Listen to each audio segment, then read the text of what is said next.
Sasa tufululize hadi kwenye maeneo ya nyanjani tuweze kupata taarifa yanayojiri kule, mtazamaji, maeneo ya tume ya kukabiliana masuala ya mitaala KICD. Tusikize kinachojiri kule, mtazamaji. And the significance of this also is that through this curriculum, through the sum content of what we know, we should have something to export to the West. We should have something that enables us to drive the research agenda. So let us keep digging deeper in what makes us so special, what interconnects us, and what can form the basis of our interaction with the West. When we have something to offer, we will have more partnerships, and through these partnerships, we can then enrich our teaching and learning environment. Just one more challenge. For a long time, we have been challenged that our curriculum remains outmodeled. I don't totally agree with that, but we must step back and ask, why are we always being condemned? Perhaps it is that the outputs and the outcomes of what we generate outside of this curriculum do not represent our hard work and our thought processes as they should.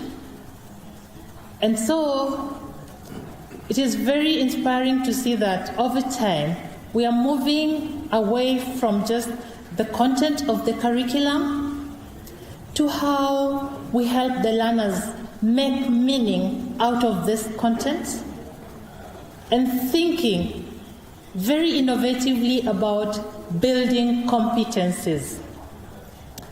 And this is what drove me to, with the team from across the continent, develop the program called Pedagogical Leadership in Africa, PEDAL. And I am always proud to be called Mama Pedal. So anywhere we meet, hey, Mama Pedal. And I'm glad that this program was actually taken up and implemented by 91 universities in 11 African countries. And it was very instrumental in helping these universities move their programs online during the COVID-19 pandemic. I'm a very passionate and proud educator because I know as educators, there's so much more we can do, beyond the four walls of the classroom.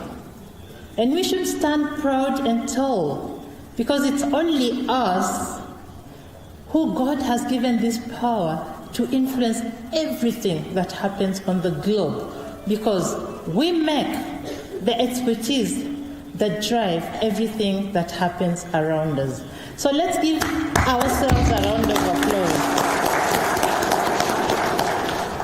And because Professor here challenged me to demonstrate some of the interesting things that we do in PEDAL, we challenge our academics to use whatever resources at their disposal to make teaching and learning interesting. So our buzzword is exceptional learning moments.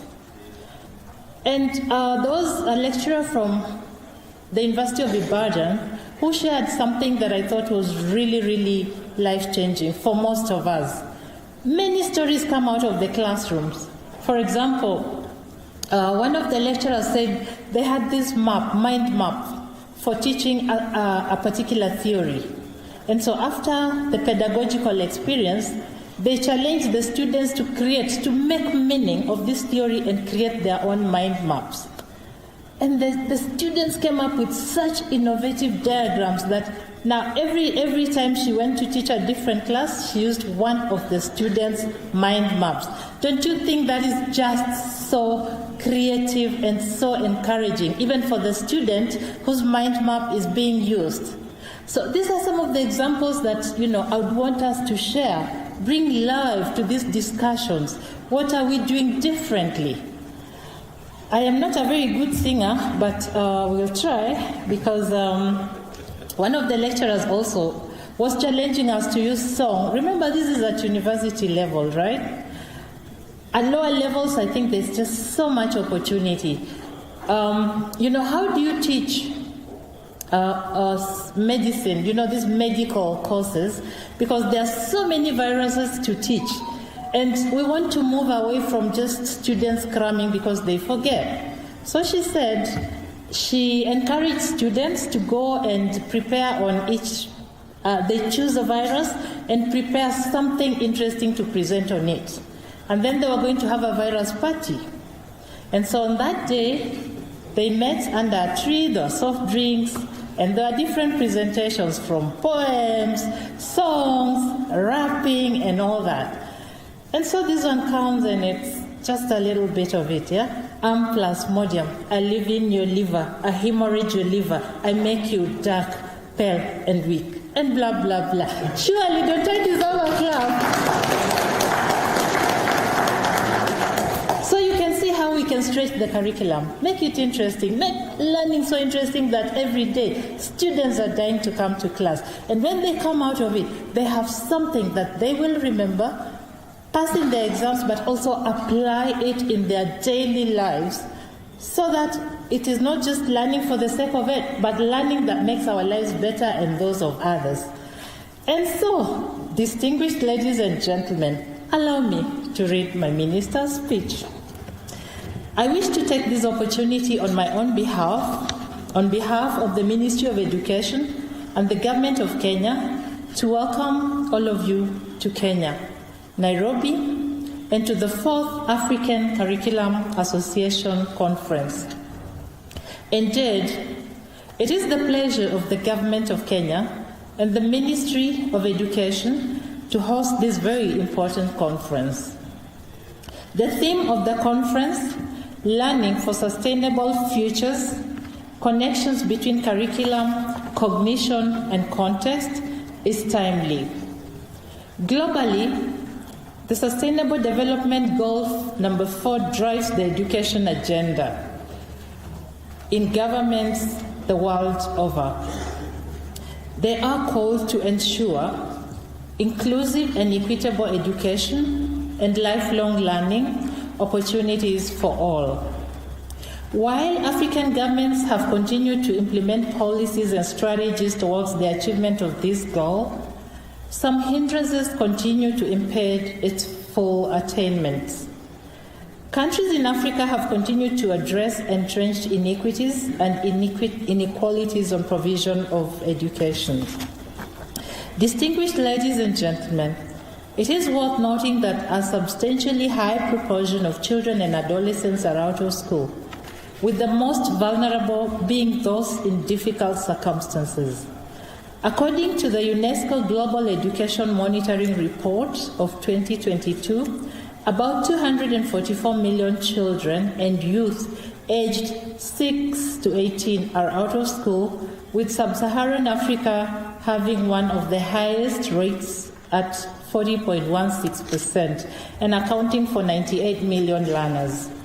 Moreover, the COVID-19 pandemic precipitated a global learning crisis, and according to the Sustainable Development Goals report of 2022, over 147 million children missed over half of in-person instruction. Sadly, it is estimated that over 24 million learners may never return to school. The pandemic also provided opportunities for improvement of learning environments and enhancement of remote learning. The same report indicates that globally, 25% of primary schools lack electricity, drinking water, and basic sanitation, while another 50% lack computers and internet connectivity. Indeed, the learning environment is extremely constrained. I'm sure that these statistics are also indicative of the issues we grapple with in the education sector in our individual countries. Distinguished ladies and gentlemen, it is against the backdrop of this that we hold this conference. As we consider the objectives of this conference, I take delight that this platform will provide opportunities for participants to share knowledge, experiences, best practices, and common challenges facing the education sector in the continent. Key in the 3-day conference will be issues related to curriculum, teacher education, assessment, and the place of technology in today's education space and world. The shift to competency-based education, modernizing teacher education, and redefining the place of assessment in the teaching and learning process form key discourses in the education reform agenda. I therefore urge you all to take advantage of this 3-day conference to network, build relationships beneficial in advancing the education agenda in your country, in the continent, and beyond. Distinguished ladies and gentlemen, I'd like to express my gratitude to the African Curriculum Association and the partners who are funding this conference. Specifically, let me thank UNESCO, the CESA Curriculum Cluster of the African Union, Organization of Education Corporation, and the Ministry of Education in Kenya, our ministry, and specifically the Kenya Institute of Curriculum Development. Finally, I wish you a very engaging 3-day conference and a pleasant stay, as I also invite you to enjoy what the city offers and a cup of tea in my house as well.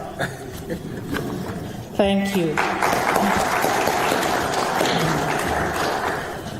And now, it's my singular duty and honor to invite someone who is as passionate about education as myself. Our Honorable Dr. Yo-Osi Adutum is currently serving as the Deputy Minister for Education in... Oh, it's written Deputy. This is a problem when you write. When you read, Okay. So again, it's my duty and honor to invite someone who is as passionate about education as myself, Honorable Dr. Yo-Osi Adutum, who is currently serving as the Minister. The Minister. A clap for that. For education. In 2019, he was voted the best performing Deputy Minister of the Year by 2 research bodies. Was it Deputy Minister? Yeah? Okay. Let's clap for him also. The Alliance for Social Equity and Public Accountability and FAKS Investigative Services. He is the patron of our very own ACA and graced the 3rd National Curriculum Conference on the Competency-Based Curriculum in Kenya in 2019. We are very much honored to have our minister in our presence, and I want us to all stand up and give him a factorial clap, 5 factorial clap. I was going to sing another curriculum song, but since you didn't help me sing the other one, I'm feeling shy. Okay, so let's go 5 factorial, Start 5, quickly. 1, 2, 4.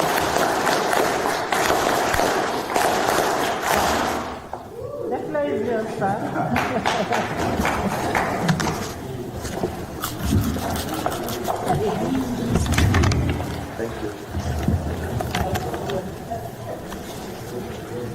Thank you so much for this wonderful opportunity. Chairperson of ACA, the director of the rep of UNESCO, Director General of this great institution that is hosting us here today, CEO of various organizations here represented, the rep of the Cabinet Secretary, very eloquent, passionate about education, Executive Director of ACA, friends from the media, invited guests, and all reps of ACA from various countries here in gathered, and distinguished educationists who are here today. I'm honored to be with you today on this occasion of the annual conference of ACA. When I come to a place like this and I see you and the work that you do, I cannot but congratulate you for doing what is actually the work of God, ensuring that we can all create a better education system for Africa. By coming together, sharing best practices, we enrich each other so that we can go back and do a better job for our various nations. But sometimes I feel for you.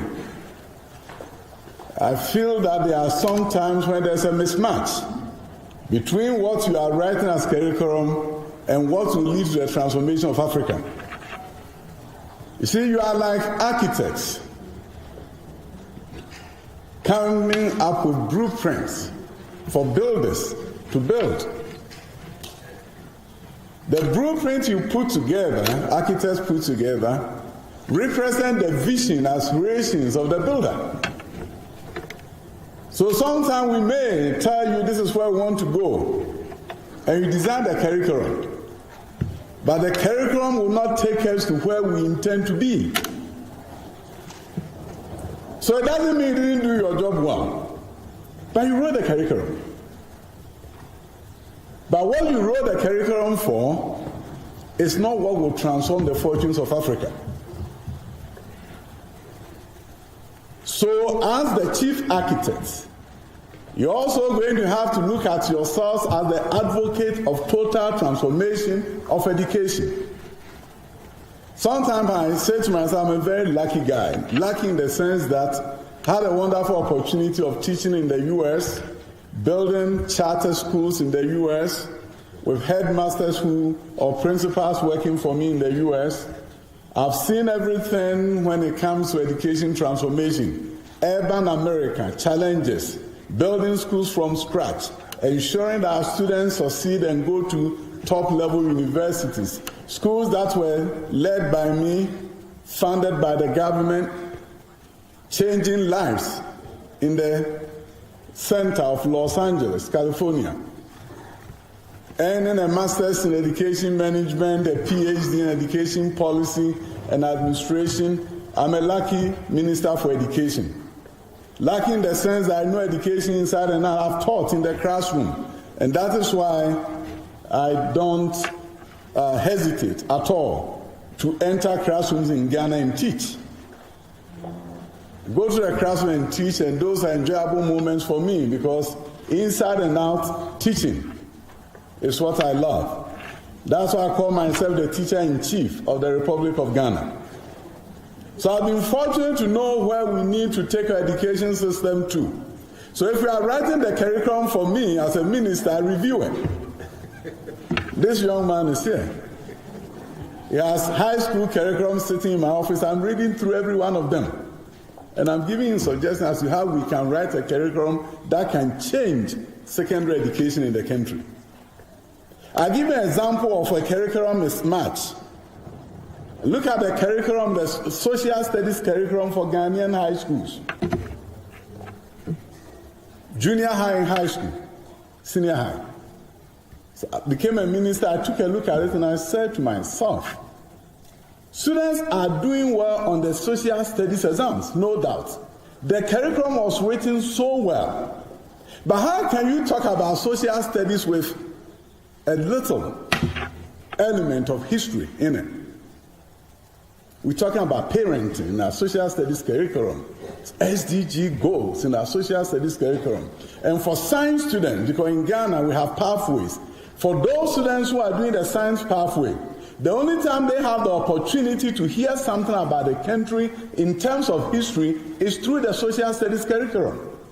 But we gave a framework, we gave a blueprint to the curriculum developers. They developed the curriculum so well. But it also meant that Ghanaian children who are doing science don't know much about their country because the curriculum is anemic when it comes to history.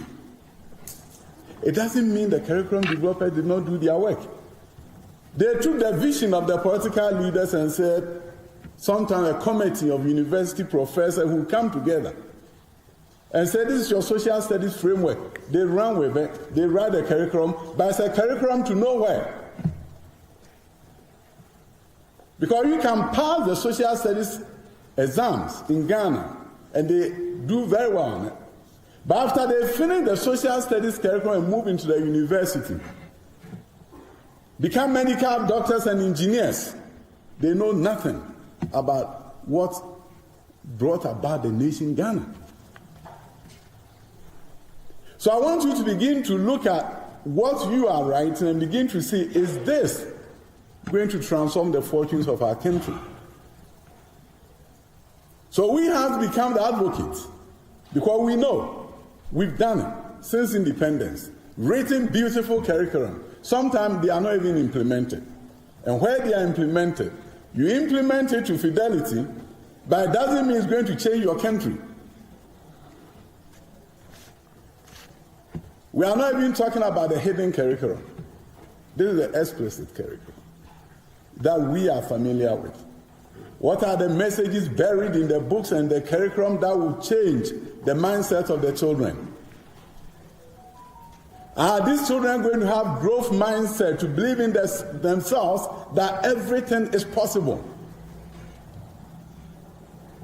How is that buried in the pages of the books that we've written out of this curriculum? That the African child has a growth mindset. I always tell people that what I got from America was not about what I learned from there, what I in the school system or the money I made. It was the idea that everything is possible, that can change the fortunes of your country. And that future is in our hands. When I came to Kenya about 3 years ago, and I had a wonderful opportunity of addressing a major education conference, that was when you were bringing about the competency-based curriculum, and there was a lot of agitation in the country. And I sat on the same platform with the president, and I shared my story of what we were doing in Ghana and what I did in the United States of America. To be frank with you, that 14-minute speech made me famous. It went viral about 3 times, and I got calls from everywhere in the world. So Kenya, when I come here, I come with great memories, fond memories of coming to your country and encouraging you to do what was right. I made a statement to the effect that I saw the airplanes at the airport. Kenya Airways, the pride of Africa. And yes, you are the pride of Africa. But I also said then that 10 to 20 years from now, I'll even be more proud of you.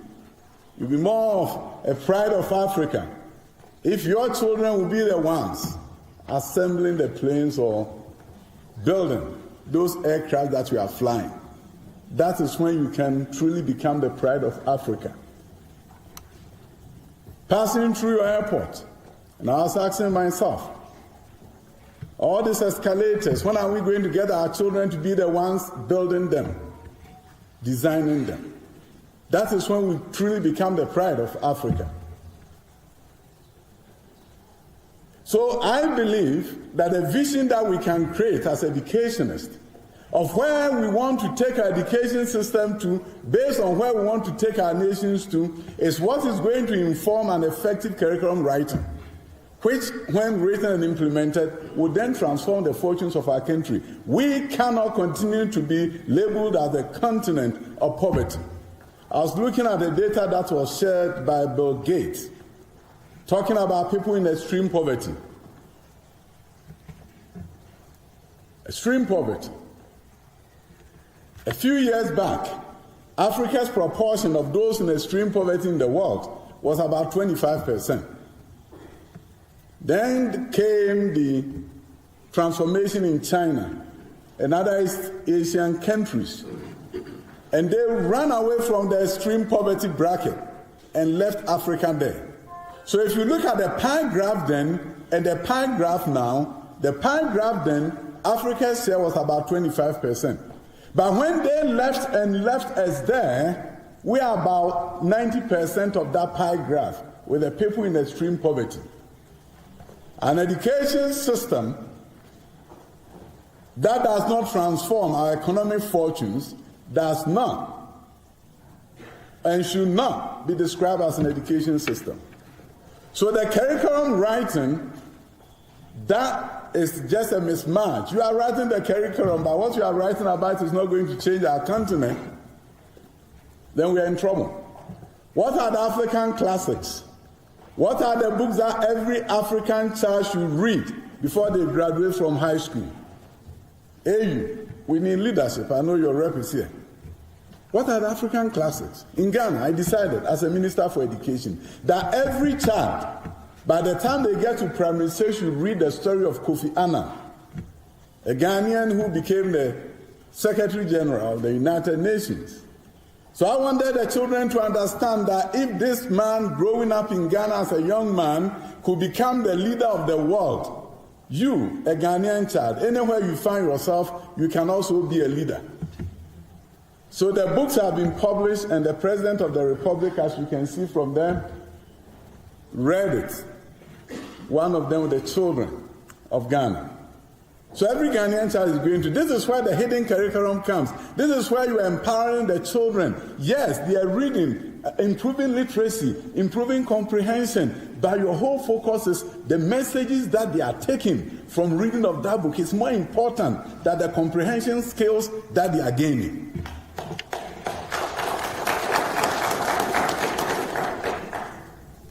What enabled our forebears to fight to end colonialism in Africa? What was going through their mind? What was their passion? Our children need to catch that so that they will understand. People died before we became free. So why should we sit and not join the 4th Industrial Revolution? The first Industrial Revolution, Africa missed it. The advent of the steam engine. Then came the second, spearheaded by electricity. We didn't just catch it much. Then we moved on to the third, the era of computers. We were getting into it, and then the 4th Industrial Revolution came. The merger of the biological and the physical, the electronic, artificial intelligence.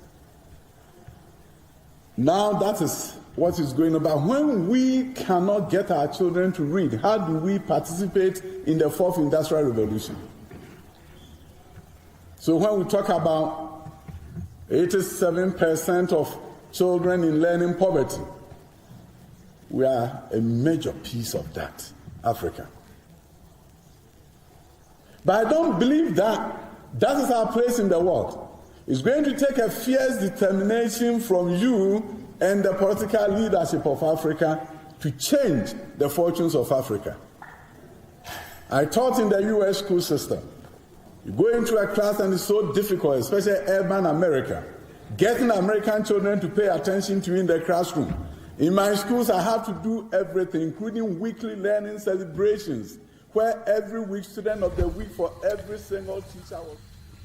Na taarifa ya moja kwa moja kutoka kwenye tume ya kutathmini na kuratibu mitaala nchini KICD, ambapo ni kongamano la siku 3 la elimu, ambapo limewaleta wadau kutoka mataifa kadha wa kadha kuzungumzia ufanisi wa mitaala na vilevile kuzungumzia masuala kuhusiana na kuweza kuboresha elimu katika mataifa ya bara Afrika. Bila shaka utapata taarifa hiyo kwa ustaha kwenye taarifa zetu za saa 1 na saa 3. Kwa moja tufululize hadi eneo la Makadara, ambapo Maina Njenga yuko pale. Kesi inayomhusu yeye inasikizwa. Bila shaka kumbuka kwamba anatuhumiwa kuweza kufadhili ghasia na maandamano, na sasa tuweze kusikiza kinachojiri kule.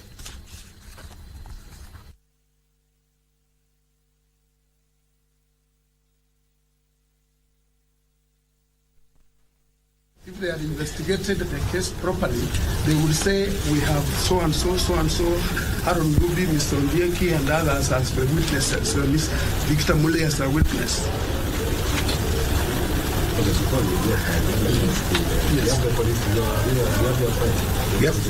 have a fire, and I think this is premature. We could have.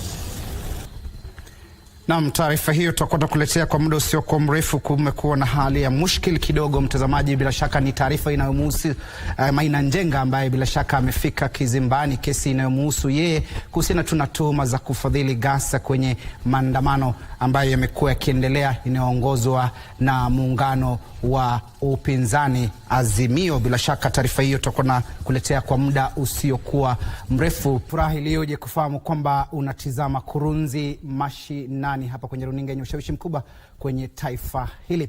Moja kwa moja turejee tena pale kwenye tume ya kutathmini na kuratibu mitaala nchini KICD, ambapo ni kongamano la siku 3 ambalo linaendelea kwa sasa, ambalo limewaleta pamoja wasomi ambao wamebobea na kutopea katika masuala ya elimu. Hebu tusikize kinachojiri kule mtazamaji.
Okay, it came back.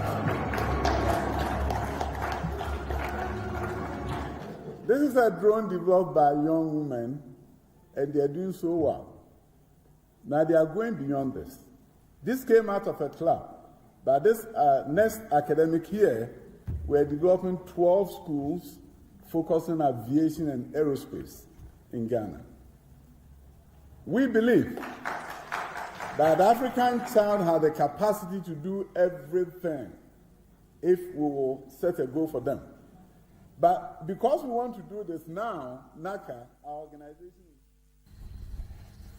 Naam, picha kwanza moja kwa moja kutoka KICD, tume ya kutathmini na kuratibu mitaala nchini, kongamano la siku 3 mtazamaji, ambalo bila shaka kama nilivyodokeza hapo awali naangazia ufanisi wa masuala ya elimu, mtaala umilisi, changamoto ambazo zimekabili na mbinu maksusi ya kuweza kukabiliana na changamoto hizo.